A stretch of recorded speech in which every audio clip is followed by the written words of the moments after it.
Assalamualaikum warahmatullahi wabarakatuh. Nama saya Nabila Maharani dengan NIM B1A1232880. Di sini saya akan membacakan hasil resum dari materi saya. Pengaturan Konvensi Hukum Laut 1982 tentang perairan nasional dan implementasinya di Indonesia. Yang pertama, pendahuluan. Resum ini membahas implementasi Konvensi Perserikatan Bangsa-Bangsa tentang Hukum Laut 1982 atau UNCLOS 1982 di Indonesia, khususnya terkait dengan status Indonesia sebagai negara kepulauan. Dokumen ini difokuskan pada ketentuan-ketentuan UNCLOS 1982 yang mengatur tentang penarikan garis pangkal kepulauan Indonesia, hak lintas damai melalui laut teritorial dan perairan kepulauan Indonesia, serta hak lintas alur laut kepulauan Indonesia. Yang kedua, latar belakang dan motivasi. Resum ini menekankan pentingnya hukum internasional dalam mengatur kedaulatan negara atas wilayah laut, khususnya terkait dengan perairan pedalaman, perairan kepulauan atau bagi negara kepulauan, dan laut teritorial. Resum ini juga membahas perlunya analisis mengenai kesesuaian legislasi Indonesia dengan UNCLOS 1982 dalam rangka menciptakan kerangka hukum yang jelas dan lengkap untuk mengelola perairan nasional Indonesia. Resum ini juga menyoroti berbagai tantangan yang dihadapi Indonesia, seperti belum terselesaikannya batas laut teritorial dengan negara tetangga, masalah keamanan di laut, dan berbagai pelanggaran hukum maritim. Yang ketiga, kontribusi. Resum ini memberikan analisis mendalam terhadap ketentuan-ketentuan UNCLOS 1982 terkait dengan yang pertama, kedaulatan negara atas laut teritorial, termasuk metode penarikan garis pangkal. Yang kedua, hak lintas damai bagi kapal asing melalui laut teritorial. Yang ketiga, hak lintas transit bagi kapal asing melalui selat yang digunakan untuk pelayaran internasional. Yang keempat, rezim hukum bagi negara kepulauan, termasuk definisi negara kepulauan, penarikan garis pangkal kepulauan, dan hak lintas alur laut kepulauan. Yang keempat, metodologi.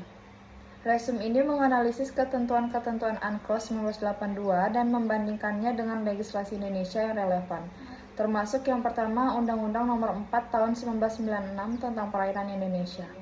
Yang kedua, Peraturan Pemerintah Nomor 36 Tahun 2002 tentang hak dan kewajiban kapal asing dalam melaksanakan lintas damai melalui perairan Indonesia. Yang ketiga, Peraturan Pemerintah Nomor 37 Tahun 2002 tentang hak dan kewajiban kapal dan pesawat udara asing dalam melaksanakan hak lintas alur kepulauan yang ditetapkan. Yang keempat, Peraturan Pemerintah Nomor 38 Tahun 2002 tentang daftar koordinat geografis titik-titik garis pangkal kepulauan Indonesia. Dan yang terakhir, Peraturan Pemerintah Nomor 37 Tahun 2008 tentang perubahan atas Peraturan Pemerintah Nomor 38 Tahun 2002 tentang daftar koordinat geografis titik-titik garis pangkal kepulauan Indonesia. Yang kelima, hasil dan pembahasan. Resum ini menganalisis legislasi Indonesia dalam konteks ketentuan UNCLOS 1982, mengidentifikasi kesesuaian dan perbedaannya.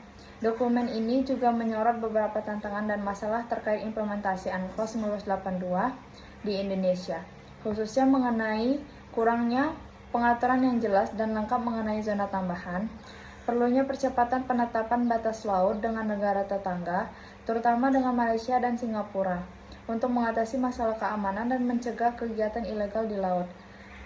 Selanjutnya, perlunya klarifikasi peran organisasi internasional seperti IMO dan ICAO dalam mengatur kegiatan di perairan kepulauan dan selat.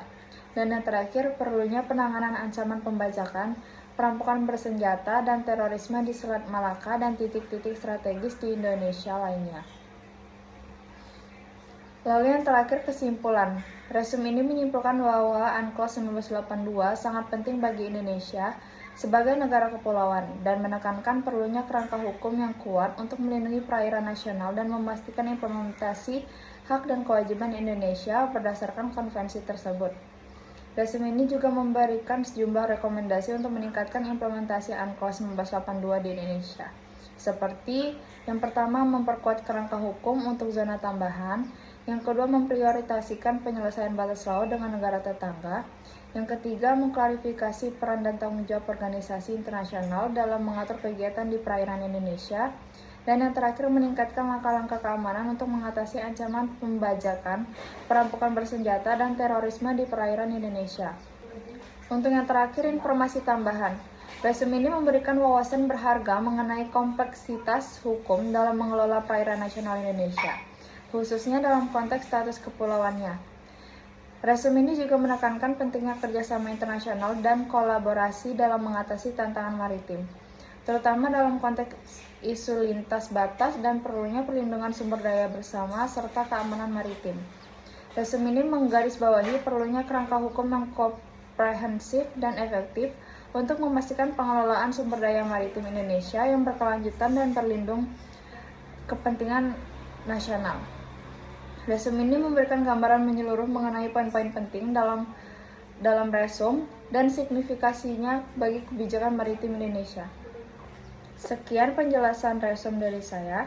Lebih dan kurangnya saya mohon maaf.